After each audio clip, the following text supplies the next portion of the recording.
Hello students, I welcome you to this brand new chapter for CBSE class 10th. This is your 5th chapter in the book Patol Babu Film Star, written by Satyajit Ray.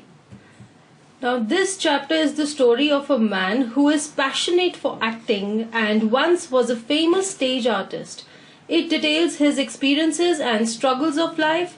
It tells us that how a small acting role in a film after a sabbatical of 20 years rekindles his passion.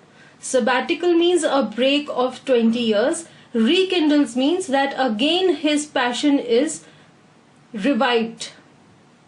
So let's get started. I'll tell you the topics that we'll cover here. We'll talk about the author, then I have a background of the chapter, then we'll have the chapter and its explanation. Then we'll have a summary followed by the question and answers. Now students, this is the author of this chapter, Satyajit Ray. He was born in the year 1921 in Kolkata and he died in the year 1992. Satyajit Ray is an Indian filmmaker who wrote and made films in Bengali. So ज़्यादातर सत्यजीत रे जो films बनाते थे और जो कहानियां लिखते थे वो बंगाली लैंग्वेज में थी, जो कि इनकी नेटिव लैंग्वेज है. He is widely regarded as one of the greatest filmmakers of the 20th century. So ये बहुत ही ज़्यादा फेमस स्टोरी टेलर हैं, बहुत ही ज़्यादा फेमस फिल्म मेकर हैं. इनकी बनाई हुई फिल्म्स बहुत ज़्यादा फेमस हैं, वर्ल्डली एक्लेम्ड है. Ray directed 36 films including feature films, documentaries and short films. He was also a fiction writer, publisher, illustrator, calligrapher, music composer, graphic designer and film critic. He authored several short stories and novels primarily aimed at children and adolescents. ना सिर्फ सत्यजीत रे film maker थे पर उसके अलावा वो fiction कहानियां भी लिखते थे, बुक्स भी पब्लिश करते थे, वो इलस्ट्रेटर थे, कैलीग्राफर थे, बहुत सारे काम किए उन्होंने. He was a multi talented person और उन्होंने काफी सारी ऐसी छोटी कहानियां और नॉवेल्स लिखी हैं जिनका जो मेन उनका एम था, जिनके लिए वो लिखते थे, वो थे बच्चे और एडोलेसेंट्स यानी कि teenagers. In the year 1992, Satyajit Ray received the Honorary Academy Award, that is the Lifetime Achievement. Ray is the first and the only Indian yet to receive the honor. Students, 1992 में सत्यजीत रे को academy award मिला था for his life time achievement. ये एक बहुत ही बड़ी accomplishment है और वो फर्स्ट और ओनली इंडियन है जिनको ये ऑनर मिली है. अब ये अकेडमी अवार्ड्स क्या होते हैं? इनको हम ऑस्कर्स भी कहते हैं. This is an annual American award ceremony hosted by the academy of motion pictures, arts and sciences to recognize excellence in cinematic achievements in the United States. Now let us see a background of the chapter. Patol Babu was a theatre artist years ago, but life had been harsh with him and killed the actor in him. After a long break, he got an opportunity to act again. Not in a drama, but in a film. All he had to play was to walk absent-mindedly and bump against the hero and exclaim, "Oh!" This is the story of his bond with the art of acting, which is above all monetary benefits. The only thing he seeks is the satisfaction of performing his role well. तो इस story में जो character है main वो है पटोल बाबू. वो एक theatre artist थे बहुत साल पहले, पर उनके साथ लाइफ में ऐसे इंसिडेंसेस हुए, इतनी हार्शनेस हुई कि जो उनका एक्टिंग स्किल था उसको ज्यादा प्रोत्साहन नहीं मिला. तो वो इतने उलझे हुए थे लाइफ में, लेकिन कुछ सालों बाद उनको फिर से एक अपॉर्चुनिटी मिली एक्ट करने की और इस बार ये ड्रामा नहीं था पर एक फिल्म में उनको एक रोल मिला था. और रोल थोड़ा छोटा था. वो एक पेडेस्ट्रियन थे यानी कि उनको पैदल चलना था और उन्होंने हीरो में टकराना था और सिर्फ ओह बोलना था. तो ये जो कहानी है इसमें हमें पता चलता है कि पटोल बाबू का जो बॉन्ड है यानी कि जो उनका एक लिंक है एक्टिंग के साथ वो कितना गहरा है और वो पैसे से ऊपर उठकर है. उनको पैसे की लालच नहीं है पर वो एक्टिंग में इतना ज्यादा इन्वॉल्व है, वो इतना ज्यादा डिटेल में अपनी एक्टिंग में ध्यान रखते हैं कि उनका यही एक पैशन है, बहुत स्ट्रॉन्ग इंटरेस्ट है, और उनको सिर्फ एक सेटिस्फैक्शन चाहिए कि हाँ उन्होंने अपना जो रोल था वो बहुत अच्छे से परफॉर्म किया. Now here is the chapter and the explanation. Patol Babu had just hung his shopping bag on his shoulder when Nishikanto Babu called from outside the main door. Patol, are you in?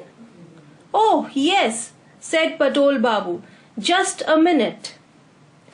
तो अब पटोल बाबू अपना shopping bag अपने shoulder पर टांग कर घर से जा रहे थे शॉपिंग के लिए, और तभी उनके एक नेबर थे निशिकांतो बाबू, वो आए और उन्होंने उनको आवाज लगाई, पूछा क्या तुम घर में हो? तो पटोल बाबू ने कहा हाँ मैं घर में ही हूँ, और उन्होंने कहा 1 मिनट रुको मैं अभी आ रहा हूँ. Nishikanto Ghosh lived 3 houses away from Patol Babu in Nepal Bhattacharjee lane. Nepal Bhattacharjee lane क्या है? एक पतली सी लेन है, एक सड़क है जिसके किनारे पटोल बाबू का घर था, और उनके घर से 3 घर छोड़ के निशिकांतो घोष का घर था. He was a genial person. अब यहाँ पर राइटर बता रहे हैं निशिकांतो घोष कैसे इंसान थे. वो जीनियल थे. Genial means friendly and warm. Patol Babu came out with the bag. What brings you here so early in the morning? Listen, what time will you be back? In an hour or so. Why? अब यहाँ पर बातचीत हो रही है पटोल बाबू और निशिकांतो घोष के बीच में. पटोल बाबू अपने घर से बाहर आ जाते हैं, उन्होंने बैग टांगा हुआ है शोल्डर पे, और वो निशिकांतो से पूछते हैं कि तुम इतनी सुबह सुबह यहाँ पर क्या कर रहे हो? तो निशिकांतो पूछते हैं पटोल बाबू से कि तुम घर कितनी देर तक वापस आओगे, और पटोल बाबू कहते हैं कि मैं 1 घंटे तक में वापस आ जाऊंगा. और वो पूछते हैं कि क्यों, क्या बात है? I hope you will stay in after that. Today being Tagore's birthday. अब यहाँ पर निशिकांत पटोल बाबू से कहते हैं कि मैं सोच रहा हूं कि शायद तुम उसके बाद घर में ही रहोगे. Stay in means stay at home. तो वो ये पूछना चाह रहे हैं कि 1 घंटे बाद जब वो वापस आएंगे तो उसके बाद वो पूरा दिन घर पे ही होंगे क्या? क्योंकि वो दिन है रविंद्रनाथ टैगोर का बर्थडे और वहां पर छुट्टी मनाई जाती है. फिर निशिकांतो कहते हैं I met my youngest brother in law in Netaji pharmacy yesterday. He is in the film business in the production department. अब निशिकांतो बताते हैं कि वो अपने ब्रदर इन लॉ यानी कि अपनी बहन के हस्बैंड को मिले थे, या फिर अपनी वाइफ के ब्रदर को, कुछ भी हो सकता है. तो वो उनको मिले थे नेताजी फार्मेसी में. Pharmacy is a shop or a hospital dispensary where medicinal drugs are prepared और सोल्ड. और फिर वो बताते हैं पटोल बाबू को कि उनका जो ब्रदर इन लॉ है वो फिल्म बिजनेस में है, वो प्रोडक्शन डिपार्टमेंट जो होता है फिल्म मैन्युफैक्चरिंग में उसमें काम करता है. He said he was looking for an actor for a scene in a film they are now shooting. The way he described the character, 50ish, short, bald-headed, it reminded me of you. So I gave him your address and asked him to get in touch with you directly. I hope you won't turn him away. They will pay you, of course. तो अब निशिकांतो पटोल को further बताते हैं कि जो उनका brother in law है वो एक एक्टर ढूंढ रहा है अपनी मूवी के सीन के लिए, और जो उसने डिस्क्रिप्शन दी थी कैरेक्टर की कि वो 50 इयर्स का होना चाहिए, शॉर्ट हाइट का होना चाहिए और bald headed. Bald headed means उसके सिर पे बाल नहीं होने चाहिए. तो ये जो डिस्क्रिप्शन थी ये बिल्कुल पटोल बाबू की तरह थी. तो निशिकांतो को पटोल बाबू का माइंड में आया, तो उन्होंने पटोल बाबू का एड्रेस दे दिया उसको और उसको कहा कि पटोल बाबू से मिल ले, शायद वो ये रोल परफेक्टली कर पाएगा. और फिर वो पटोल बाबू को कहते हैं कि तुम उसको वापस मत भेज देना और वो तुमको पे भी करेंगे.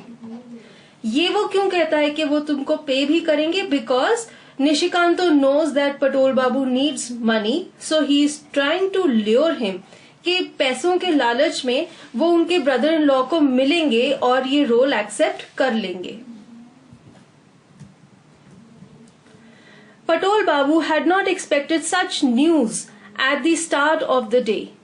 That an offer to act in a film could come to a 52-year-old non-entity like him was beyond his wildest dreams. अब पटोल बाबू ने बिल्कुल भी एक्सपेक्ट नहीं किया था कि ऐसी न्यूज के उनके लिए एक मूवी रोल की ऑफर आएगी।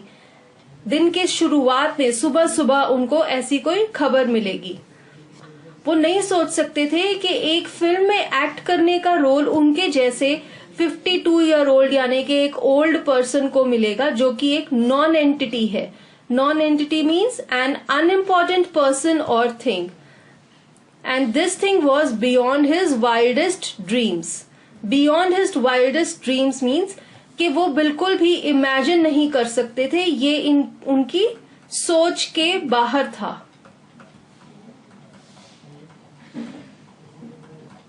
तो जब किसी को ऐसी कोई खबर मिलती है जो उसके सोच के बाहर होती है, तो वो एकदम से बहुत ज्यादा कंफ्यूज हो जाता है और अनबिलीवेबल स्टेट होती है उसके माइंड की। वेल, यस और no asked Nishikanto Babu. I believe you did some acting on the stage at one time. अब निशिकांतो बाबू पूछते हैं पटोल को कि तुम हाँ कहते हो ये या फिर ना, और वो उनको याद दिलाते हैं कि तुमने अपनी यंग एज में स्टेज पर भी एक्टिंग की थी। That's true, said Patol Babu. I really don't see why I should say no. But let's talk to your brother-in-law first and find out some details. What's his name? Naresh. Naresh Dutt. He is about 30. A strapping young fellow.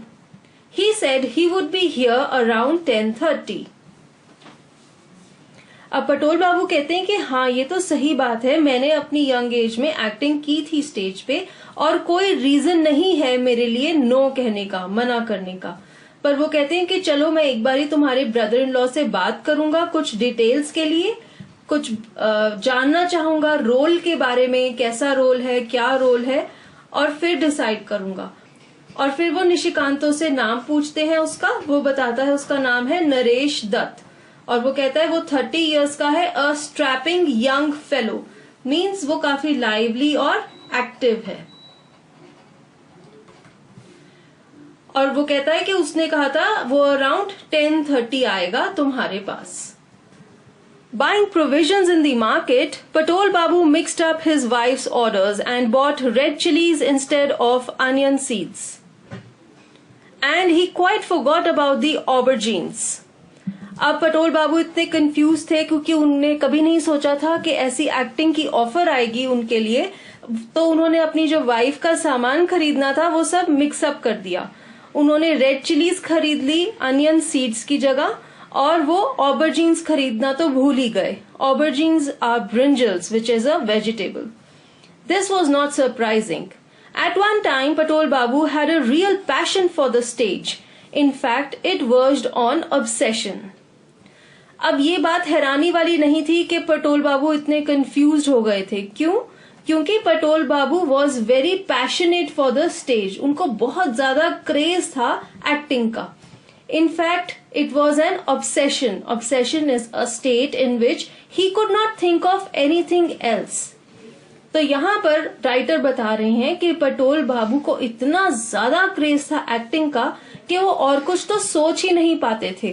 तो इसलिए जब उनको ये role मिला इतना surprisingly, उन्होंने expect नहीं किया था, तो फिर से वो इतना उसके बारे में सोच रहे थे, अपनी एक्टिंग के बारे में, अपने पास्ट एक्टिंग के बारे में, कि वो इतने कंफ्यूज हो गए और सारा अपनी वाइफ का जो सामान खरीदना था उसको मिक्सअप कर दिया। In jatras, in amateur theatricals, in place put up by the club in his neighbourhood, Patol Babu was always in demand. अब यहाँ पर राइटर बताते हैं कि पटोल बाबू बहुत ज्यादा डिमांड में थे as a actor on the stage. वो जात्रास में परफॉर्म करते थे, एमेच्योर थिएट्रिकल्स में परफॉर्म करते थे। Amateur means non professional, means कि वो एक प्रोफेशनल नहीं थे। अपने ही घर के आसपास के जो उनके लोग थे वो आते थे वहां स्टेज पर उनके शोज देखने के लिए, और वो प्लेस करते थे और एक क्लब बनाया हुआ था उन्होंने अपनी नेबरहुड में, मींस आस पड़ोस के सब लोगों ने मिलकर एक थिएटर क्लब बनाया हुआ था और वहां पर पटोल बाबू हीरो की तरह एक्टिंग करते थे और वो बहुत ज्यादा फेमस थे. पटोल बाबू was always in demand. His name had appeared in handbills on countless occasions. Once it appeared in bold type near the top. Sitala Kanto Ray, Patol Babu, in the role of Parasar. Indeed, there was a time when people bought tickets especially to see him. अब यहाँ पर writer ये बता रहे हैं कि पटोल बाबू कितने famous थे. कितनी बार जो हैंडबिल्स होते हैं जिसके ऊपर ये लिखा होता है कि हाँ इस क्लब का प्ले इतने बजे यहाँ पर परफॉर्म होगा, उन हैंडबिल्स के ऊपर टॉप पर लिखा होता था Sitalakanto Ray, Patol Babu in the role of Parashar. तो ऊपर एकदम हेडलाइन पे जो ये सपोजिटली ये हैंडबिल है, इसकी एकदम टॉप मोस्ट जो लाइंस थी जो सबसे ज्यादा बोल्ड में लिखी होती हैं, वहां पर पटोल बाबू का नाम होता था और लिखा होता था कि वो ये रोल परफॉर्म करेंगे. और लोग सिर्फ टिकट्स खरीदते थे पटोल बाबू का रोल देखने के लिए, वो इतने ज्यादा पॉपुलर थे. पूरे इस पीस में हमें ये पता चल रहा है कि पटोल बाबू का जो एक्टिंग के साथ रिलेशन था वो कैसा था. Patol Babu was really passionate and obsessed, means उनको बहुत ज्यादा प्यार था एक्टिंग से. That was when he used to live in कांचरापारा. अब कांचरापारा यहाँ पे एक छोटा सा टाउन है वेस्ट बंगाल में. He had a job in the railway factory there. In 1934, he was offered higher pay in a clerical post with Hudson and Kimberley in Calcutta and was also lucky to find a flat in Nepal Bhattacharjee Lane. He gave up his factory job and came to Calcutta with his wife. अब ये जो हमने अभी theatre की बातें की हैं जहां वो अपने नेबरहुड में स्टेज के ऊपर एक्टिंग करते थे, ये बातें हैं जब पटोल बाबू कांचरापारा में रहते थे और एक रेलवे फैक्ट्री में जॉब करते थे.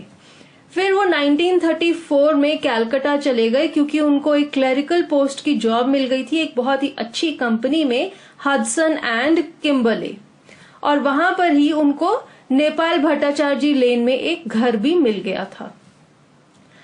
उन्होंने अपनी फैक्ट्री जॉब छोड़ दी और वो कैलकाटा चले गए अपनी वाइफ के साथ. It was quite smooth sailing for some years and Patol Babu was in his boss good books. तो बहुत अच्छा चल रहा था. Smooth sailing means having no problems. तो पटोल बाबू की लाइफ बहुत अच्छी चल रही थी कैलकाटा में और उनके जो बॉस थे वो भी उनको बहुत पसंद करते थे. In 1943, when he was just toying with an idea of starting a club in his neighborhood, sudden retrenchment in his office due to the war cost him his 9-year-old job. अब जब 1943 में वर्ल्ड वॉर हुई तब ही पटोल बाबू सोच ही रहे थे. Toing means he was thinking. क्या सोच रहे थे वो? एक एक्टिंग क्लब शुरू करने की अपनी नेबरहुड में, जैसे कि कांचरापारा में भी थी. Toing with an idea means considering an idea. तो जब वो ये आइडिया सोच रहे थे कि वो एक एक्टिंग क्लब शुरू करेंगे अपनी नेबरहुड में, तो उनके जो ऑफिस था वहां पर रिट्रेंचमेंट हो गई. Retrenchment means cutting down.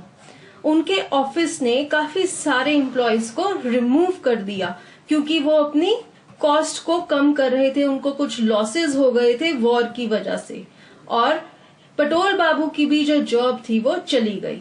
उनकी 9 साल पुरानी जॉब जिसकी वजह से वो कैलकाटा शिफ्ट हुए थे वो चली गई और बहुत बड़ा धक्का लगा पटोल बाबू को. उनकी लाइफ एकदम से हिल गई. Ever since then, Patol Babu had struggled to make a living. At first, he opened a variety store, which he had to wind up after 5 years. Then he had a job in a Bengali firm, which he gave up in disgust when his boss began to treat him in too high-handed a fashion. तो तब से जब से पटोल बाबू की job गई थी 1943 में वो स्ट्रगल कर रहे थे क्योंकि उनको दोबारा से कोई अच्छी जॉब नहीं मिली और वो अपने पैसे कमाने के लिए, ताकि वो अपना घर चला सकें, living means this, to earn a living, वो बहुत ज्यादा स्ट्रगल कर रहे थे। उन्होंने बहुत सारे अलग अलग काम किए। उन्होंने एक शॉप खोली, लेकिन उनको वो 5 साल बाद बंद करनी पड़ी क्योंकि वो उससे पैसे नहीं कमा पा रहे थे। फिर उन्होंने एक बंगाली फर्म में भी जॉब की, लेकिन जो उनके बॉस थे वो उनको थोड़ा तंग कर रहे थे, थोड़ा उनके साथ स्ट्रिक्ट हो रहे थे, इसलिए उन्होंने अपनी जॉब भी छोड़ दी। Then for 10 long years, starting as an insurance salesman, Patol Babu tried every means of earning a livelihood without ever succeeding in improving his lot. तो फिर 10 साल के लिए पटोल बाबू एक इंश्योरेंस सेल्समैन की तरह काम करते रहे। इंश्योरेंस सेल्समैन मीन्स वो लोगों की इंश्योरेंस पॉलिसीज करते थे और उससे उनको थोड़े से पैसे अर्न हो जाते थे। उन्होंने बहुत सारे तरीके अपनाए पैसे कमाने के, ताकि वो अपना घर चला सके, पर वो सक्सेसफुल नहीं हो पाए। तो वो इसी स्ट्रगल में लगे हुए थे कि कैसे वो अपनी लिविंग कमा सकें। Of late, he has been paying regular visits to a small establishment dealing in scrap iron, where a cousin of his has promised him a job. और अब वो कहाँ जा रहे हैं? वो रेगुलरली विजिट कर रहे हैं एक स्क्रैप आयरन की दुकान को। Scrap means a small piece or amount of something. जो शॉप्स होती हैं जो ओल्ड और जंक चीजों में डील करती हैं, उनको बोलते हैं स्क्रैप डीलर्स। तो ऐसी एक शॉप है जो स्क्रैप आयरन में डील करती है। वहां पर पटोल बाबू के कजन ने उनको वादा किया है एक जॉब लगवाने का, और वो वहां के चक्कर लगा रहे हैं। तो इन बातों से हमें ये पता चलता है कि जब से पटोल बाबू की जॉब चली गई है हडसन एंड किम्बरले में, उनकी लाइफ बहुत ही ज्यादा स्ट्रगलिंग है। वो अपनी लाइवलीहुड ठीक से अर्न नहीं कर पा रहे हैं। कभी वो कोई जॉब शुरू करते हैं, कभी कोई बिजनेस शुरू करते हैं, पर उनकी लाइफ में स्टेबिलिटी नहीं आई है। और इसी वजह से एक्टिंग को तो वो भूल ही चुके हैं, जो कि उनका फर्स्ट लव, उनका पैशन है। And acting that has become a thing of the remote past, something which he recalls at times with a sigh. अब यहाँ पर राइटर बता रहे हैं कि एक्टिंग वो तो एक बहुत ही ज्यादा पुरानी बात हो गई है पटोल बाबू के लिए। A thing of the remote past means इतनी पुरानी हो गई है कि उनको ऐसा याद ही नहीं है कि कभी वो एक्टिंग भी करते थे। पर कभी कभी वो याद करते हैं अपने जो दिन थे स्टेज के, और साय लेते हैं, यानी कि he remembers the past events and experiences fondly। तो जब भी उनको याद आते हैं अपने दिन स्टेज पर एक्टिंग करने के, तो उनको बहुत अच्छा लगता है और वो चाहते हैं कि शायद दोबारा से ऐसा कुछ हो कि वो स्टेज पर एक्टिंग कर सकें। Having a good memory, Patol Babu still remembers lines from some of his better parts. Listen, oh listen to the thunderous twang of the mighty bow Gandiva engaged in gory conflict, and to the angry roar of the mountaineers club whizzing through the air in the hands of the great Brikodara. It sent a shiver down his spine just to think of those lines. तो जैसे कि पटोल बाबू की याददाश्त बहुत अच्छी है, उनको आज भी अपने रोल में से कुछ लाइंस याद हैं, और वो अपनी लाइंस हैं जो उनको याद करते हैं। लिसन और listen to the thunderous twang. Twang means a strong ringing sound of the mighty. Mighty means very powerful.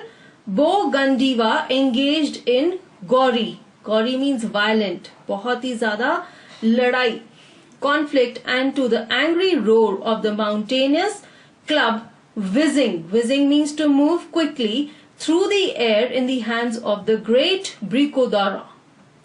तो ये लाइंस का मतलब है कि सुनो, इतनी जब पावरफुल आवाज आ रही है, इतनी स्ट्रॉन्ग आवाज आ रही है तीर कमान में से। बो इज द तीर कमान जो होता है वॉरियर्स के पास। कमान में से इतनी ज्यादा आवाज आ रही है कि क्योंकि जो ब्रिकोदारा है वो बहुत ही ज्यादा वायलेंटली, बहुत ही एनर्जी के साथ लड़ाई कर रहे हैं, और उनका जो क्लब है ये भी एक हथियार होता है, वो कितनी जोर से रोरिंग की आवाज कर रहा है जब वो हवा में से तेज तेज घूम रहा है। और ये अपनी लाइंस याद करके आज भी पटोल बाबू को इतना अच्छा लगा, और उनको यकीन नहीं हो रहा था कि कोई ऐसे भी दिन थे जब वो ये एक्टिंग करते थे और ऐसे रोल्स बोलते थे कि उनके जो स्पाइन है, बैकबोन है, उसमें से एक शिवर निकली। शिवर मीन्स एक कंपकपी सी चढ़ी उनके अंदर, ये सोचकर कि कभी वो भी इतने अच्छी लाइंस बोला करते थे। Naresh Dutt turned up at 12:30. Patol Babu had given up hope and was about to go for his bath when there was a knock on the front door. अब नरेश दत्त आए 12:30 पे, 12:30 पे, जबकि उन्होंने कहा था कि वो 10:30 पे आएंगे। तो पटोल बाबू ने तो ये सोच लिया था कि शायद अब वो नहीं आएंगे और वो नहाने जा रहे थे, लेकिन तभी उनके डोर पर एक नॉक हुई। Come in, sir. Patol Babu almost dragged the young man in and pushed the broken-armed chair towards him. Do sit down. तो जैसे ही नॉक सुनाई दी, पटोल बाबू इतने एक्साइटेड हो गए, उन्होंने नरेश दत्त को घर के अंदर बुलाया और उसको ऑलमोस्ट ड्रैग कर लिया, मीन्स पुल रफली, उसको खींच लिया घर के अंदर और उसको एक टूटी हुई कुर्सी के ऊपर धक्का देकर बिठा दिया और उसको कहा डू सिट डाउन, मीन्स बैठ जाओ। No, thanks, Oh yes, I must say I was quite taken aback after so many years. I hope you have no objection.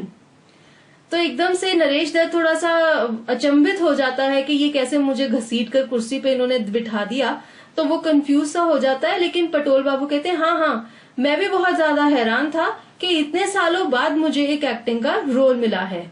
Naresh Dutt कहता है कि आपको कोई ऑब्जेक्शन तो नहीं है, मीन्स आपको कोई प्रॉब्लम तो नहीं है एक्टिंग करने से।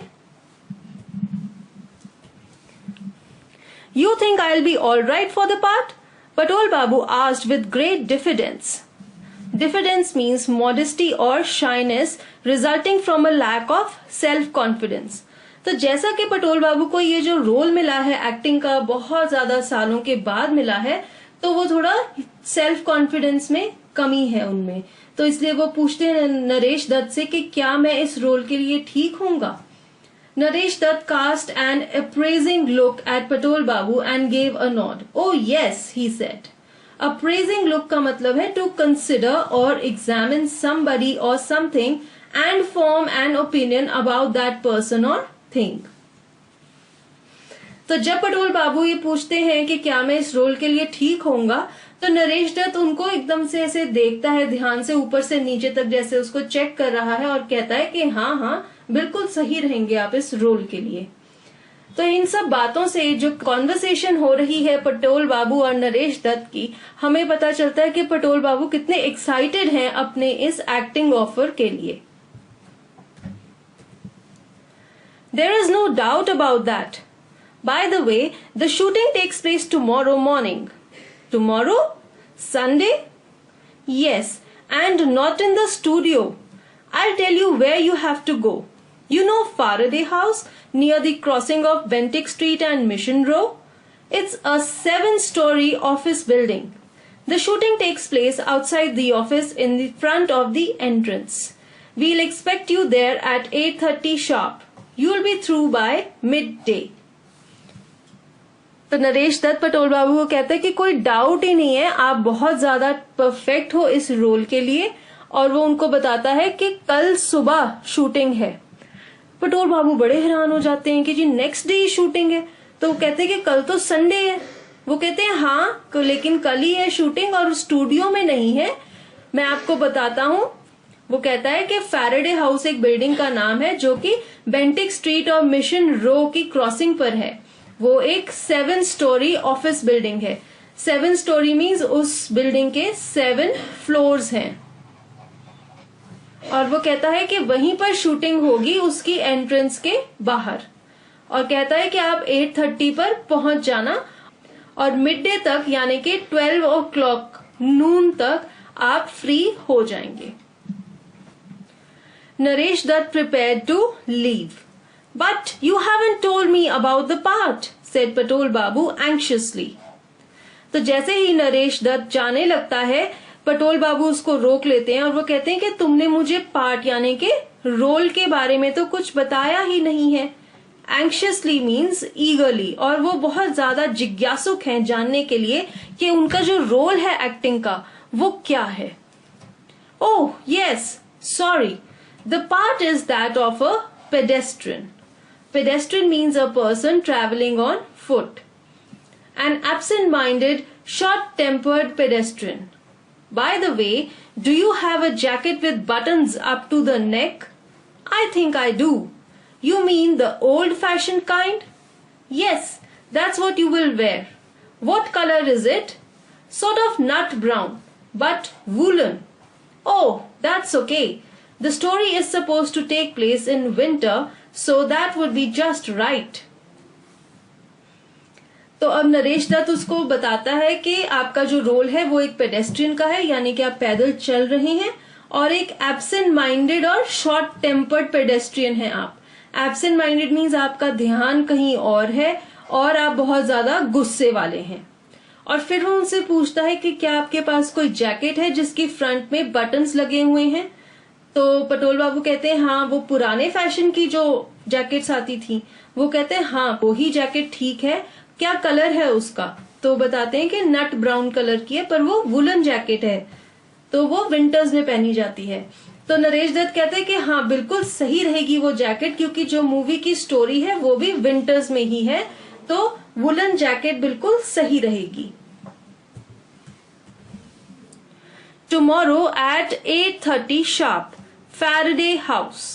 Patol Babu suddenly thought of a crucial question. I hope the part calls for some dialogue. Certainly, it's a speaking part.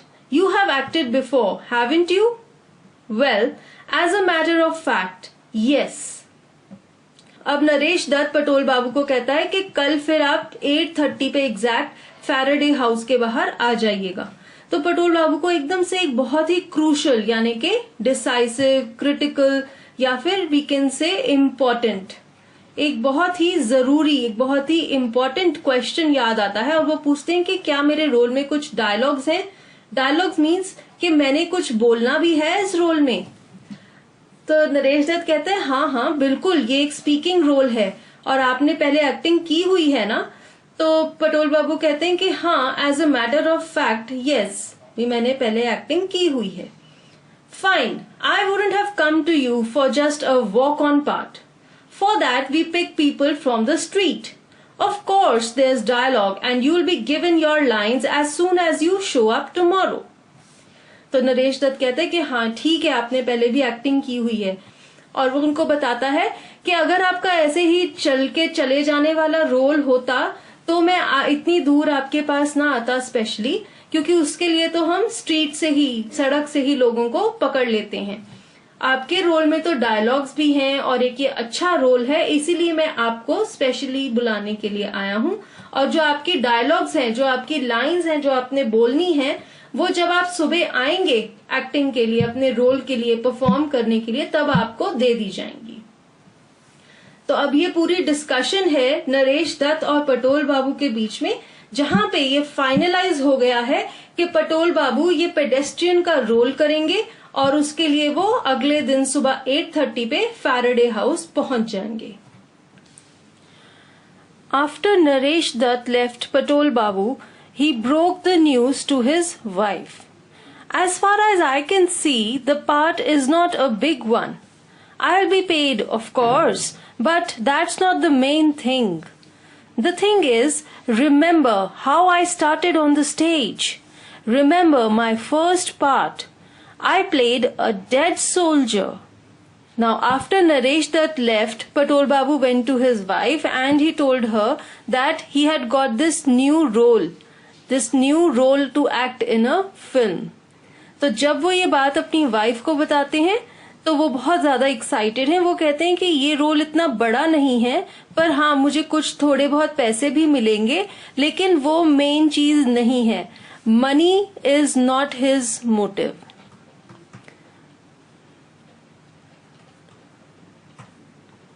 This shows के पटोल बाबू एक्टिंग कर रहे हैं, पर उनका जो मेन एम है ये एक्टिंग करने का वो पैसे नहीं है, पर उनको इतना शौक है एक्टिंग का, इसलिए उन्होंने ये रोल लिया है। और फिर वो अपनी वाइफ को ही कहते हैं कि क्या तुम्हें याद है जब मैंने फर्स्ट टाइम स्टेज पर एक्टिंग की थी, मेरा फर्स्ट रोल क्या था? वो एक मरे हुए सिपाही का रोल था।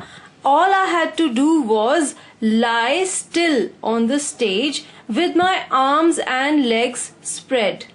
And remember how I rose from that position? So पटोल बाबू अपनी वाइफ को याद दिला रहे हैं कि जो उनका फर्स्ट रोल था उसमें उन्हें स्टेज पर लेटे रहना था अपनी आर्म्स और लेग्स स्प्रेड आउट करके, क्योंकि वो एक मरे हुए सिपाही थे। और वो कहते हैं कि कैसे उस रोल से वो आगे आगे बढ़ते गए और इतने फेमस एक्टर बन